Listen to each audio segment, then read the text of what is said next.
Propaganda ایسا تھا کہ جس میں نبی کریم صلی اللہ علیہ وسلم کی مختلف حوالوں سے مخالفت کی گئی۔ پہلا طریقہ یہ اختیار کیا گیا کہ جب بھی نبی کریم صلی اللہ علیہ وسلم کسی کو اللہ کی طرف بلائیں تو آپ علیہ الصلوۃ والسلام کا مذاق اڑایا جائے،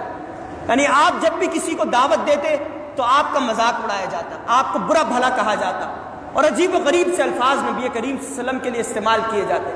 آپ علیہ الصلوۃ والسلام کی ذات کو مجروح کرنے کے لیے کبھی کہا جاتا کہ یہ شاعر ہے، کبھی کہتے کہ یہ جادوگر ہے،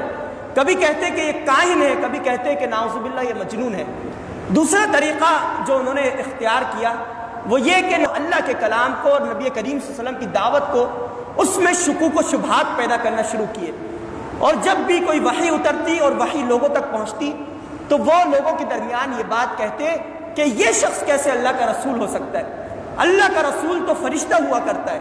یہ تو ہمارے درمیان اٹھتا بیٹھتا ہے، کھاتا پیتا ہے، ایسا شخص اللہ کا رسول نہیں ہو سکتا، اللہ ایسے شخص پر وحی نازل نہیں کر سکتا۔ یا یہ کہتے کہ یہ تو پہلے لوگوں کے قصے ہیں، پہلے لوگوں کی کہانیاں ہیں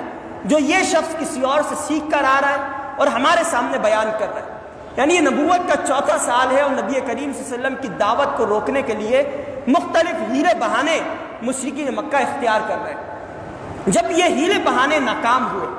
تو انہوں نے ایک گھر کے اندر جمع ہو کر مشاورت کی۔